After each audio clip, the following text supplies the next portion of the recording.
सोलापूर जिल्ह्यातील मळेगाव गावानं दुष्काळ मुक्तीकडे वाटचाल सुरू केली। कमी पाऊस आणि कायमचा दुष्काळाचा सामना करणाऱ्या मळेगावातील गावकऱ्यांनी आदर्शवत कामाला सुरुवात केली आहे। शिवारातील दुष्काळ कायमचाच घालवण्यासाठी लोकसहभागातून तब्बल 7 किलोमीटर लांबीचा ओढा गावकऱ्यांनी तयार केला आहे। जलयुक्त शिवार कार्यक्रमामध्ये गावकऱ्यांनी मोठ्या प्रमाणावर कामे केल्यामुळे कमी पाऊस झालेला असतानाही उत्साहाचं वातावरण आहे। आज आपण मळेगावची जलगाथा पाहण्यासाठी सोलापूर जिल्ह्यातल्या बार्शी तालुक्यात जाऊया।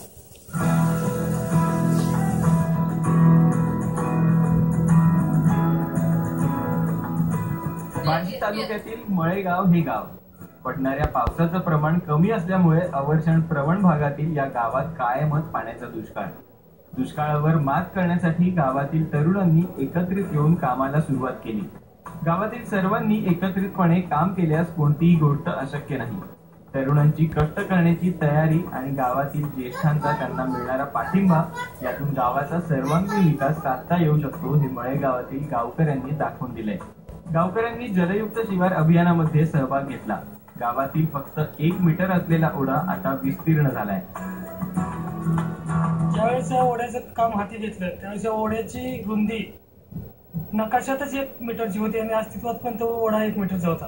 आणि ज्यावेळेस कलेक्टर साहेबांनी आम्हाला आवाहन केलं, माननीय तुकारामजी मुंडे साहेब आणि बार्शीचे तहसीलदार सोमोई साहेब यांनी येऊन इथं पाणी केली आणि त्या ओढ्याचं काम आम्ही लोकसहभागातून हाती घेतलं। 10 मीटर रुंदीचा ओढा आणि 3 मीटर उंची आणि 7 किलोमीटर लांब असं हे काम आहे। आणि जलयुक्त शिवारमधून हे काम केल्यानंतर आता पाऊस पडल्यानंतर जी परिस्थिती आहे त्याच्यामुळे आजूबाजूच्या शेतकऱ्याच्या विहिरीचं आणि बोरचं पाणी मोठ्या प्रमाणात वाढलेलं आहे। मळेगावामधील एकूण क्षेत्र 2200 हेक्टर आहे। त्यापैकी 1900 हेक्टर क्षेत्र विहिताखाली आहे। गावांनी जलयुक्त शिवार अभियानामध्ये सहभाग घेतल्यानंतर गावामध्ये मोठ्या प्रमाणात कामं झाली। जास्तीत जास्त कामं ही लोक सहभागातूनच झाली। मळेगावचं भौगोलिक क्षेत्र 2178 आहे आणि ह्या जलयुक्त शिवार अभियानाच्या माध्यमातून आजपर्यंत जवळजवळ 1226 हेक्टरचं कंपार्टमेंट बंडिंगचं काम पूर्ण झालेलं आहे। कंपार्टमेंट बंडिंग 2 पाझर तलावाची दुरुस्ती झालेली आहे, त्याच्यामध्ये गाळ काढलेला आहे, गाव तलावाची दुरुस्ती झालेली आहे, त्या गावतळ्यातला गाळ काढलेला आहे। ह्या ओढा खोलीकरण, पाझर तलाव दुरुस्ती, गाव तलावाचं खोलीकरण दुरुस्ती, विहीर पुनर्भरण, विंधन विहीर पुनर्भरण ह्या कामामुळे जो पाणी साठा आमच्या गावामध्ये वाढणार आहे तो जवळजवळ 2136 TCM पाणी साठा आम्ही आता सध्या आणू शकतोय। जलयुक्त शिवार योजनेअंतर्गत लोकसहभागातून कामं करत असताना सुरुवातीला गावातील लोकांचा विरोधही झाला। गावात विकासाची कामं होत आहेत, तसंच शिवारातील पाणी शिवारातच अडवल्यामुळे पाण्याची पातळी वाढणार असल्याचं लक्षात आल्यानंतर लोकांचा विरोधही कमी झाला। 7 किलोमीटरचा ओढा केल्यामुळे याचा लाभ अनेक शेतकऱ्यांना मिळालाय। संतोष निंबाळकर या शेतकऱ्याची ओढ्यामध्ये सर्वाधिक जमीन गेली। जमीन जात असताना त्यांना दुःख होत होतं, मात्र त्याचा सर्वाधिक फायदाही आता या शेतकऱ्याला मिळत असल्यामुळे त्यांना आनंद होतोय।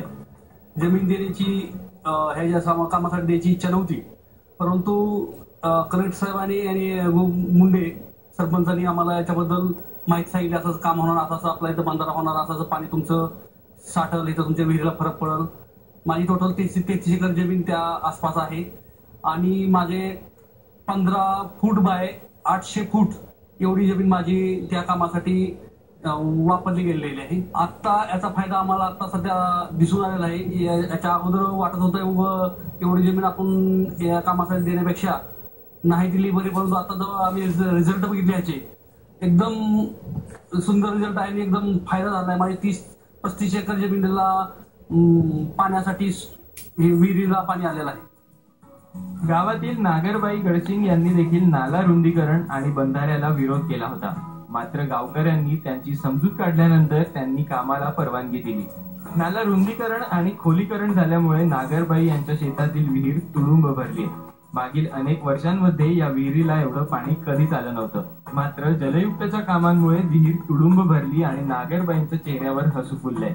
सुरुवातीला विरोध करणाऱ्या नागरबाई आता मात्र समाधानी आहेत। बंधाऱ्याच्या कडेला माझी जमीन 10.5 एकर आहे, तर विहिरीत पाणी नसल्यामुळे आम्हाला पाणी 15 मिनिटात पुरत नव्हतं, पण बंधाऱ्यामुळे आता विहीर माझी भरली। आणि बंधारा करताना मी पण अडवलं होतं, पण मला गावकऱ्याच्या लोकांनी समजावून सांगून मी करू दिलं, त्याचा मला फायदा भरपूर झाला।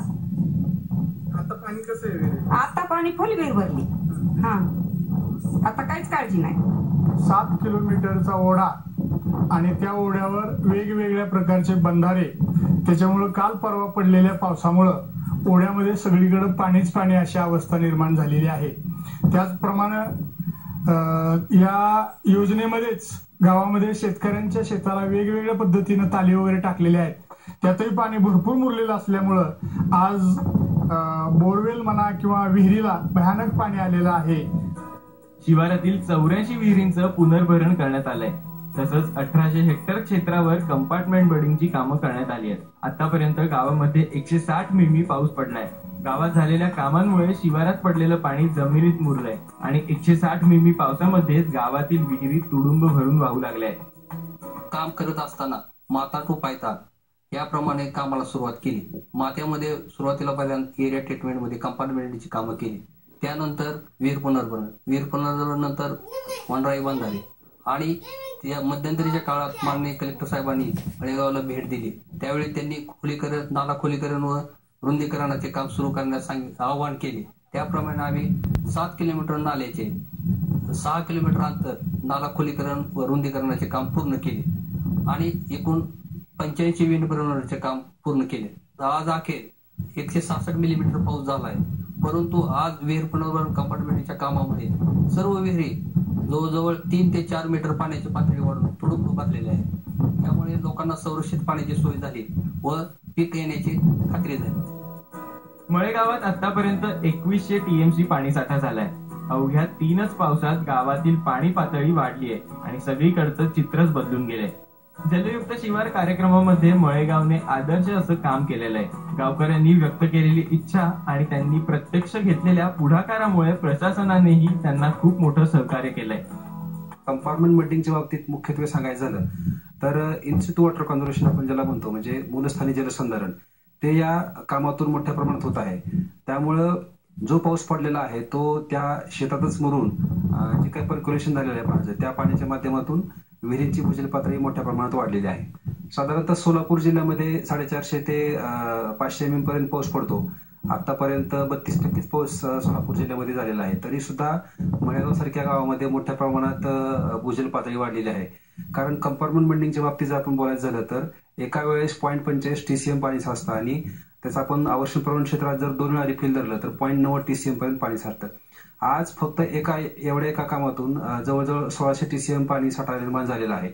पाणी साठा निर्माण झालेला म्हणजे ते पर्क्युलेशन जे झालेलं आहे त्याचं गणित आहे ते वेगळंच आहे. त्यामुळं जे काही पाणी पडलेलं आहे पावसाचं शिवारामध्ये ते त्याच ठिकाणी मुरवले गेल्यामुळं पाण्याची पातळी मोठ्या प्रमाणात वाढलेली आहे. पुन्हा विहीर पुनर्भरणाच्या माध्यमातून सुद्धा ज्या काही विहिरीच्या कॅपिलरी आहेत त्याच्यातून जे एक्स्ट्रा शेतामध्ये झालेलं पाणी आहे ते विहिरीत साठवलं जातंय. कारण पाऊस पडणे, त्याच्यानंतर त्या पाण्याचं पर्क्युलेशन होणे आणि नंतर विहिरीचे झरे चालू होणे याला साधारणतः पाऊस पडल्यानंतर 15 ते 20 दिवसाचा कालावधी जात होता. परंतु आज स्थिती बघितली तर पाऊस पडल्यानंतर दुसऱ्या किंवा तिसऱ्या दिवशी त्या विहिरीची पाण्याची पातळी वाढलेली आहे. गावात कंपार्टमेंट बडिंग, विहीर पुनर्भरण, नाला रुंदीकरण तसंच बंधाऱ्यांची कामं हाती घेतल्यामुळे शिवारात पडलेलं पाणी शिवारातच मुरलंय. गावातील तरुणांनी घेतलेल्या पुढाकारामुळे मळेगाव हे आता दुष्काळ मुक्तीकडे वाटचाल करत आहे. मळेगावातील लोकांनी केलेलं काम हे फक्त सोलापूर जिल्ह्यालाच नव्हे तर संपूर्ण राज्याला एक आदर्श उदाहरण आहे. अवघ्या 160 मिमी पावसातच सध्या गावातील चित्र बदलून गेलंय. संतोष पवार, साम टीव्ही, सोलापूर. डॉक्टर भरत गीते यांच्याकडून